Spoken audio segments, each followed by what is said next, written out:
emozione oggi essere qui per la prima volta a Conegliano.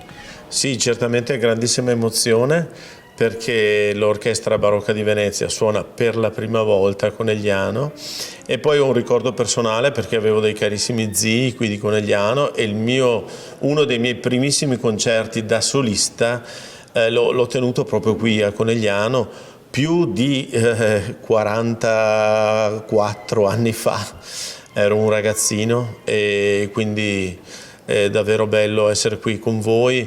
Poi il luogo è talmente straordinario, non ero mai stato qui a San Francesco, sono veramente senza parole, quindi grazie per l'invito, grazie al Comune di Conegliano e grazie per tanta bellezza.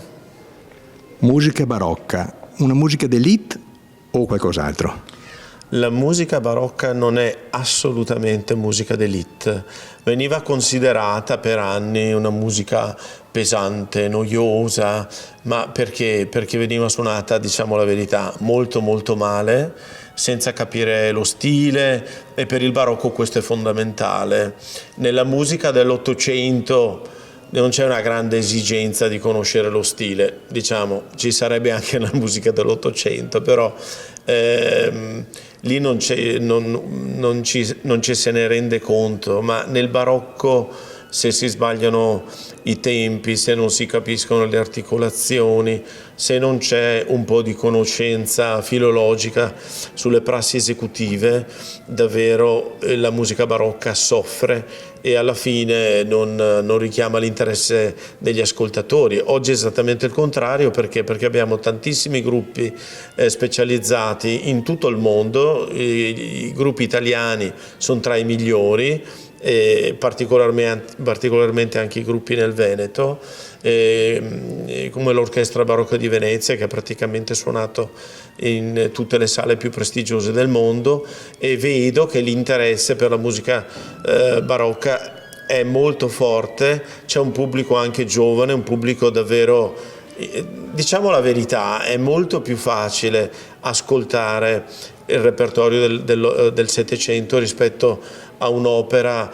magari decadente, post-romantica dell'Ottocento, almeno per un pubblico giovane, cioè l'approccio è molto più facile, cioè è molto più facile vedere un paesaggio di Canaletto rispetto a un quadro del simbolismo europeo di fine anni Ottocento, ecco. Per questo dico la musica barocca, la musica classica certo, ma la musica barocca in particolare non è musica di nicchia, è musica. Vedo le mie nipotine ballare, saltare appena ascoltano la musica barocca. C'è proprio una reazione fisica immediata che ad esempio non c'è quando in sottofondo c'è la musica tardo romantica. Questa sera sul palco ci saranno 2 clavicembali originali e altri strumenti antichi. Cosa vuol dire suonare con questi strumenti?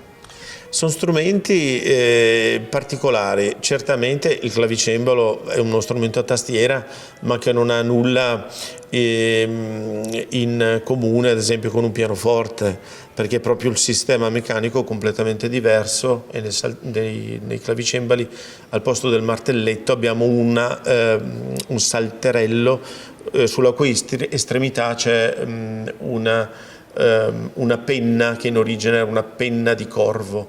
Questa penna pizzica la corda, quindi è un suono completamente diverso rispetto al martelletto che appunto percuote la corda. Per quanto riguarda invece i violini sono montati diversamente. Negli strumenti barocchi abbiamo le corde di budello di montone nudo, non poteva anche essere rivestito, ma le ultime 2 corde, La e Mi, sono quasi sempre a budello nudo, e ovviamente il suono è completamente diverso rispetto a una corda d'acciaio. Quindi poi l'archetto è diverso, il ponticello è più basso, ci sono tutta una serie di parametri che cambiano negli strumenti storici, e di conseguenza cambia la sonorità e di conseguenza cambiano anche le prassi esecutive. Quindi non è così immediato passare da un pianoforte a un clavicembalo o da un violino barocco a un violino moderno. Sono proprio sonorità diverse, e adesso negli ultimi 20-30 anni c'è stato finalmente anche in Italia questo approccio consapevole verso la musica barocca per poterla interpretare, in particolare i nostri grandi maestri veneti, poterli interpretare nella maniera più consapevole, più idonea, un modo di suonare che renda davvero giustizia alla musica. Parlando di veneti, le voglio ricordare questa sera sicuramente il Prete Rosso. Perché avete scelto questo grande compositore? Diciamo, nei concerti di musica barocca difficile che manchi Antonio Vivaldi, perché è stato uno dei compositori barocchi più geniali in assoluto, e si scopre la genialità di Vivaldi soprattutto quando si conoscono le prassi esecutive, altrimenti Vivaldi rischia di passare per quel compositore che ha scritto 500 volte sempre lo stesso concerto, così diceva Luigi Dalla Piccola e anche Stravinsky, dicevano questo di Vivaldi, cosa che non è assolutamente vera. È stato un vero pioniere, il primo grande virtuoso del violino, che ha portato tantissime innovazioni tecniche nella tecnica violinistica, ma anche nelle composizioni. È stato ad esempio l'inventore della cadenza, è stato Vivaldi il primo a inventarsi l'idea di porre alla fine del primo o del terzo movimento dei concerti un lungo assolo, che oggi chiamiamo cadenza, anche all'epoca le chiamavano cadenze. Oppure è stato l'inventore del concerto solistico, è Vivaldi.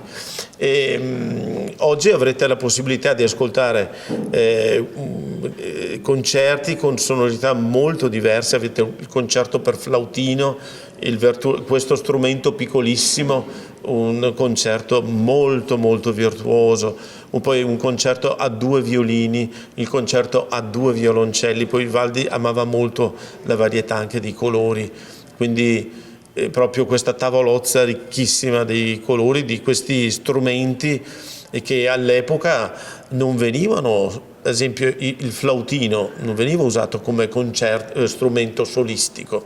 Vivaldi ha scritto 4 concerti straordinari per flautino. Vivaldi è stato, ad esempio questa sera non c'è nulla in programma, ma ha scritto quasi 40 concerti per fagotto, ad esempio, ma nessun compositore barocco ha fatto. Quindi, oppure pensiamo solo a una cosa molto semplice: il grande Johann Sebastian Bach ha studiato e trascritto i concerti di Vivaldi, e quindi Bach stesso riconosceva la grandezza di Vivaldi. Bach ha appreso da Vivaldi, pur non essendo mai stato a Venezia, non ha mai incontrato Vivaldi. Probabilmente sarebbe stato uno dei sogni della sua vita venire a Venezia e incontrare Vivaldi, però conosceva benissimo i concerti vivaldiani, tant'è che li ha trascritti per clavicembalo, per organo, e quindi è stato uno dei più grandi compositori di tutto il Settecento, ma io direi anche in assoluto, proprio perché è stato anche un pioniere. Questa sera anche ascolteremo Alessandro Marcello con il celebre concerto per oboe e orchestra con il celebre Adagio, un altro compositore veneto diventato. Alessandro Marcello era particolare, Benedetto era più famoso, il fratello.